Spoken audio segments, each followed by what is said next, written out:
द्राक्षाच्या गडासारखे गड लागलेले आहेत आणि बऱ्यापैकी आता ही 9 वर्षाची बाग आहे. आपण माळशिरस तालुक्यात, सोलापूर जिल्ह्यात माळशिरस तालुक्याला माने देशमुखांच्या बागेमध्ये. मला माने देशमुख तुमचं संपूर्ण नाव सांगा आणि ह्या बागेचं वैशिष्ट्य सांगा की हे संपूर्ण जे झाकलेलं आहे ह्या झाकण्याचा काय फायदा झाला. आजूबाजूनी शेजारीने जाताना आता डाळिंब हे सुद्धा पाहायला भेटत नाही, एवढं तुम्ही पॅक अवस्थेत ठेवलेलं आहे. तर तुमचं ह्या बागेबद्दलचं वैशिष्ट्य सांगा, तुमचं नाव सांगा. नमस्कार, मी रविराज आनंदराव माने देशमुख, मुक्काम पोस्ट म्हाळुंग, तालुका माळशिरस. आता सर आमच्या बागेमध्ये पाहणीसाठी आलेले आहेत. तर आम्ही प्रत्येक वर्षी काय करत होतो की असं बागेवरती पॅक म्हणजे झाड पूर्ण असं झाकायला जायचं आणि ह्या पद्धतीने आम्ही तिघं चौघं जे आहेत, काळे आहेत, आमचा भाऊ आहे, सावंत पाटील आहेत, हे शेतकरी आम्ही मिळून असं पॅक अवस्थेत म्हणजे सर्वसामान्य शेतकरी जसे झाकतात त्या पद्धतीने प्रत्येक वर्षी बाग झाकायचो. परंतु काय होतं, पेपर झाकून सुद्धा त्या मालाला चट्टा यायचा, ऊन चट्टा, त्याचा प्रादुर्भाव जास्त होण्याने नुकसान होत होतं. मग आम्ही यावेळेस काय केलं, पद्धत बदलली. प्रत्येक लाईनला असं स्टेजिंग, बांबूचं स्टेजिंग करून आणि त्याला अशा पद्धतीने उभी तार ओढून झाडापासून साधारण उभी आणि आडवी तार घेऊन झाडापासून साधारण 1 फूट उंच कसा राहील पेपर, ह्या पद्धतीने स्टेजिंग केलं. आणि त्याचा फायदा आम्हाला ह्या वर्षी असा झाला की हा पेपर आम्ही 3ऱ्यांदा वापरलेला आहे. म्हणजे सलग 3 वर्ष झालं कमी खर्चात आम्ही पेपर हा वापरतोय आणि अजून एकदा ह्या पेपरचा वापर होईल. म्हणजे साधारण एका पेपरपासून 4 पिकं आम्हाला मिळाले. पेपरची लाईफ वाढली त्यामुळे ह्या पद्धतीने स्टेजिंग करण्याने. आणि माल व्यवस्थित राहतो, डाग आलेला वगैरे कुठं जो आहे तो व्यवस्थित दिसतो. टेम्परेचर ह्या वर्षी 43-44 होतं टेम्परेचर. त्या टेम्परेचरमध्ये सुद्धा साईज पण बऱ्यापैकी झाली आणि कुठं ऊन चट्टा दिसत नाही अजिबात. सोळ बऱ्यापैकी एक सारखी साईज ज्यादा झालेली आहे. म्हणजे लहान मोठा मीडियम असं नव्हतं, बऱ्यापैकी एक साईजची ही झालेली साईज झालेली. आता 3 तारखेला 6 महिने पूर्ण होतात त्याला आणि अजून 6 महिन्याचा नंतरचा जो टप्पा आहे 15 दिवसाचा तो फुगवणीचा शेवटचा टप्पा. आता इकडे जर आपण पाहिलं ही सगळी जी झाडात हा माल हे सगळा फांद्यांना लागलेला आहे, तर अशी कुठली फांदी नाही की त्याला माल कमी आहे. माल एकदम चांगला आहे. परंतु आता ही जी काळजी त्यांनी घेतली एवढी उंचावरती आणि कुठेही धूपसट्टा होणार नाही आणि खऱ्या अर्थानं खरं तर तुम्ही एकत्रित विचारणं शेती करताय त्याचा एकमेकाला नक्कीच फायदा होतोय. आणि खऱ्या अर्थानं 3 वर्षाचं हे वरचं कापड तुम्ही वापरताय. तारा 3रं पीक आहे, अजून 1 पिकाच्या वरती निघणार आहे आम्हाला 4थं पीक. आता बार धरलेला आता एका बागेचा हा पेपर काढायचा आणि त्या बागेवर झाकायचा नेऊन. मागच्या वर्षी त्यांना आपल्या एका विचारामुळे साधारणतः 40-42 रुपयाचा फायदा हा झाला. 120 रुपयांनी मागणी होत होती, पण त्यांनी जर माल विरळून नेला असता म्हणजे रिजेक्शन करून नेला असता तर 100-105 ॲव्हरेज पडला असतं. पण मागच्या वर्षी 3-3.5 लाख रुपयाचा आपल्या युट्यूब चॅनलमुळे फायदा झाला आणि त्यांनी खऱ्या अर्थानं आवर्जून मला आज या बागेमध्ये आणलं. तर आता ह्या संपूर्ण ह्याच्यामध्ये घडामोडीमध्ये तुम्ही जागेवरती आणि मार्केटिंगमध्ये कसं पाहता, दोन्हीकडं जागेवरचा व्यापार आणि मार्केटिंगचा व्यापार? जागेवरती दर बऱ्यापैकी मिळतो, पण मार्केटचं काय होतं, सगळा जो तुम्ही म्हणता त्या पद्धतीने डागी माल आणि ॲव्हरेजली रेट जो आहे तो जादा बसतो आणि ॲव्हरेजचा रेट महत्वाचा आहे. वरच्या पट्टीतला जो रेट आहे तो जास्त घेऊन उपयोग नाही. तळातला तुमचा डांबरे असेल, खरडा असेल, कुजवा थोडासा असेल, ह्याला जो मार्केटमध्ये नेल्यानंतर रेट मिळतो तो जागेवरती मिळत नाही. सरासरी जे ॲव्हरेज आहे ते मार्केटला जास्त बसतं. बऱ्यापैकी ह्या सगळ्या ज्या भावना आहेत ह्या प्रत्येकाच्या आहेत की रेट मिळतोय आणि पण आपण ज्यावेळेस हातात हार्वेस्टिंग करायला चालू करतो त्यावेळेस त्याची खरी कसरत चालू होती की शेतकऱ्याला वाटतं की ह्याच्यात जावा, चांगल्यात जावा आणि घेणाऱ्याला वाटतं तो डॅमेजमध्ये जावा. आणि ह्या दोघांच्या हांडलीमध्ये शेतकरी वैतागतो की फुकाट देईल पण ह्याला देणार नाही. म्हणजे अशा परिस्थितीत होण्यापेक्षा मार्केट आता डॅमेजलाही चांगलं मिळतंय, हार्डेलाही चांगलं मिळतंय, डागेलाही चांगलं मिळतंय. पण सरसकट जर बाग आपण देऊ शकलो आणि योग्य रेट जर मिळाला तर मी तर म्हणेन जागेवर पण द्या. त्यांनी जसे आपल्यावरती रिजेक्शन देतात तसं त्यांनी रिजेक्शन बाजारात कुठेही विकायला टाकू द्या. माझ्याकडेही काही व्यापारी आहेत की वर्षानुवर्षे आमच्याशी संलग्न आहेत, ते जागेवर सौदा करतात आणि रिजेक्शन जेवढा असेल, खरडा असेल, गोटी असेल, डॅमेज असेल तर आमच्याकडे विक्रीला येतो. कोटी रुपयाचे ते व्यापाऱ्यांची आमच्याकडे खाती होतात, पण त्या व्यापाऱ्यांचा माल एक्सपोर्टला बराचसा जातो आणि त्यामुळे ती सरसकट बाग घेतात. पण असं जर झालं व्यापाऱ्यांचं आणि शेतकऱ्याचं नातं हे अतूट असलं पाहिजे. त्यांनी विश्वासाचं नातं तयार केलं पाहिजे शेतकऱ्याबरोबर. आता आमच्या माध्यमातून आम्ही जी सेवा देतोय, आम्ही महाराष्ट्राचा संपूर्ण माल नाही विकू शकत, आम्ही दिशा देऊ शकतो. पण सगळ्यात जर मी बागेवरती माल विकायचं म्हटलं तर आम्हाला जागेची मर्यादा आहे. आज पुण्यामध्ये अपुरी जागा राहिली म्हणून आपल्याला इंदापूरला यावं लागलं, पुण्याकडे उत्तर महाराष्ट्रातली लोक यायला लागली म्हणून आपल्याला नाशिकला जावं लागलं. आम्ही किती मार्केट काढणार? पण मार्केटच सुधारायला जर मार्केटवाल्यांनी जर बदल केला, जागेवरच्या व्यापाऱ्यांनी जर बदल केला, तर मला असं वाटतं तुम्हाला डाळिंबाची शेती ही खूप फायदेशीर ठरेल. बरोबर. आता ह्याच्यामध्ये काळे असतील किंवा आता तुम्ही सावंत, तुमचा काय अनुभव राहिला मार्केटिंगचा किंवा जागेवरचा? मार्केटिंग जागेला दिल्यानंतर थोडा त्रास होतोय, तकतक होती व्यापाऱ्याबरोबर, की साईज मध्ये प्रॉब्लेम राहतोय. ते ठरवताना ठरवते आपल्याला 100+ माल, पण 100 मधला बी रिजेक्शन करतात ते. शेतकऱ्याला वेळ लावून किंवा त्यातलं ते डागे घेणार नाही, ते 3 टिपका चालवतो म्हणणार, तिसरा असला तर ते बाहेर काढणार. म्हणजे ते त्यांची जी लेबर असते ते त्यांचंच काम करते, शेतकऱ्याच काम करत नाहीत. त्यामुळे शेतकऱ्याचं तिथं बी नुकसान होतं. पण ह्याच्यात चांगल्याही व्यापाऱ्यांचे काय अनुभव आले असतील ना तुम्हाला, की सगळे वाईट अनुभव आले की चांगले पण आले? नाही, चांगले आले, पण चांगलेला दर जरी आपण त्याच पट्टीनं आपला माल बी चांगलाच असतो त्यावेळेस. माल बी चांगला असतो. मग ते व्यापारी आपल्याला गोड बोलतोय, आपल्याला ते इज्जत देतोय, किंमत देतोय, म्हणजे ते माल बी मालाकडे बघून किंमत देतोय ना. माल खराब असल्यानंतर तो आपल्याला विचारणार नाही ना त्या पट्टीनं. खऱ्या अर्थानं हे वाक्य बरोबर आहे, की तुमचं जर चांगलं असेल तर तुम्हाला चांगलीच किंमत मिळणार आहे, तुम्ही खराब असेल तर ते तुम्हाला किंमत देणार नाही. पण माझं असं मत आहे, शेतकऱ्यांनी माती आणली तरी किलो त्याला सोन्यासारखा दर भेटला पाहिजे. अगदी डॅमेज असेल तरी तो डॅमेज काही अर्थानं त्याला खूप प्रयत्न केले आणि औषधं एवढी फवारली, पण निसर्गाच्या पुढे हात टेकले त्यावेळेस तो माल खराब झालेला आहे. शेतकरी रात्रीच्या 2 वाजता बी स्प्रे मारतोय आणि पहाटे 4ला बी मारतोय.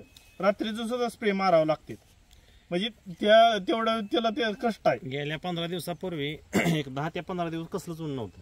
1.25 महिना ऊन नव्हतं, पण 15 दिवस रोज पाऊस पडायचा साहेब, रोज पाऊस. 2020 साली ज्यावेळेस सलग पाऊस असायचा, आम्ही रात्रीच्या 2:30 वाजता डस्टिंग पावडर डस्टर नवीन विकत आणून 2-3 ठिकाणी मिळालं नाही, 2-3 ठिकाणी चौकशी करून डस्टर मिळवून रात्री 2:30 वाजता आम्ही या तिघांनी डस्टिंग पावडर फवारलेले बागेला, रात्रीच्या 2:30ला बॅटरी लावून.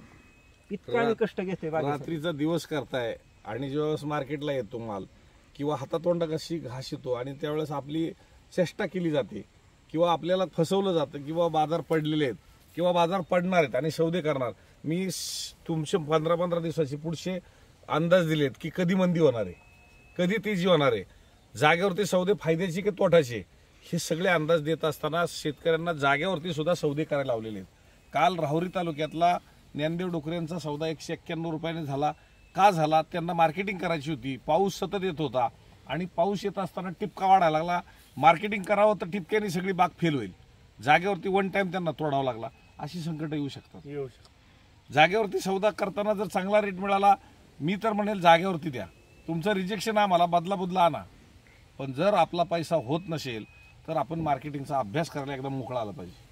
वातावरणाचा बी अभ्यास केला पाहिजे आणि मार्केटिंगचा बी अभ्यास केला पाहिजे. त्यासाठी रोज अपडेट राहणं गरजेचं आहे. पण शेतकरी तुमच्या येऊ शकत नाही ना प्रत्येक बागेत. आम्ही आता 2 किंवा 3 प्लॉटला विजिट देऊ शकतो आम्ही आमचं काम बघून, पण तसं ते नॉलेज नाही ना तेवढ्या पट्टीत मिळत.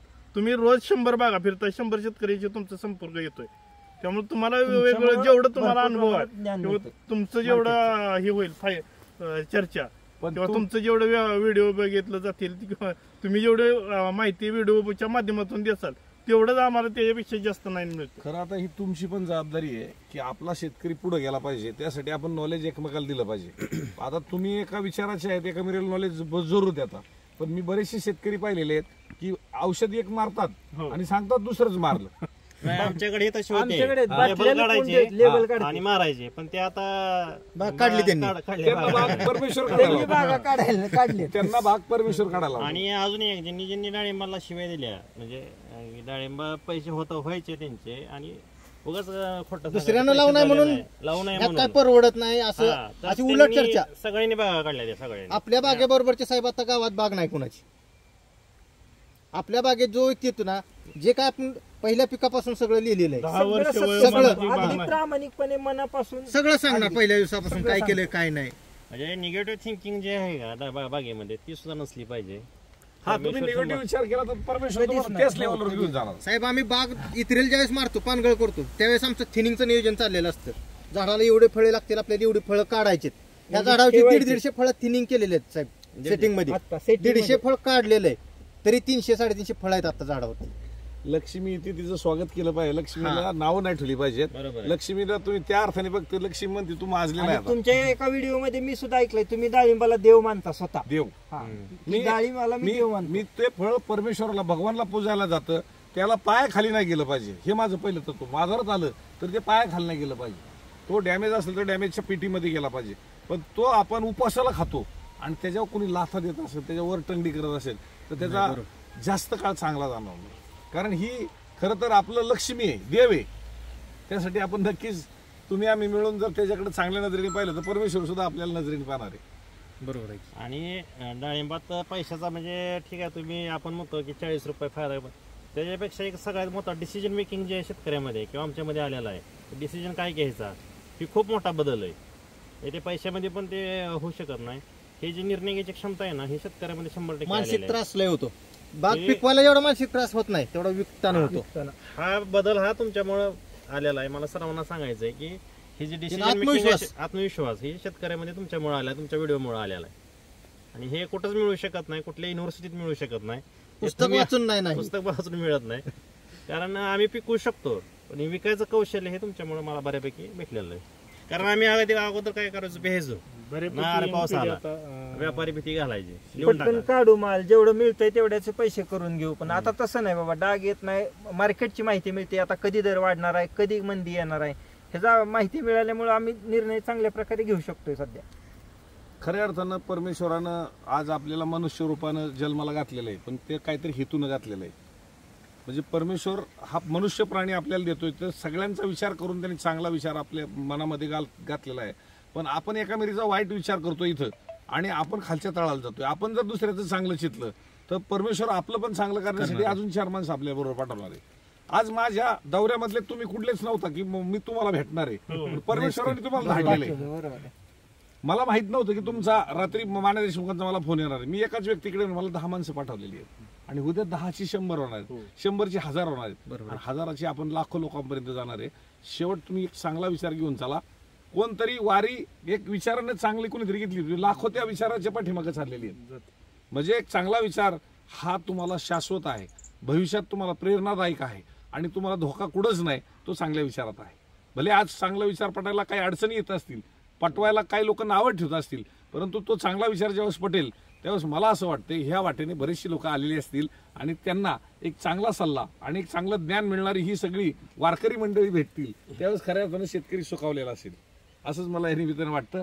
आज तुमच्या बागेत आल्यानंतर खूप समाधान वाटलं की आज 9 वर्षाची बाग आहे आणि आता मी तुम्हाला काल 28 वर्षाची बाग जी सांगितलेली आहे त्यांची सुद्धा बाग अशीच खोड जाड होते, परंतु आता त्यांची काही मर रोगाने गेली, त्यांनी बी साधलेली आणि तुम्ही पण साधताय.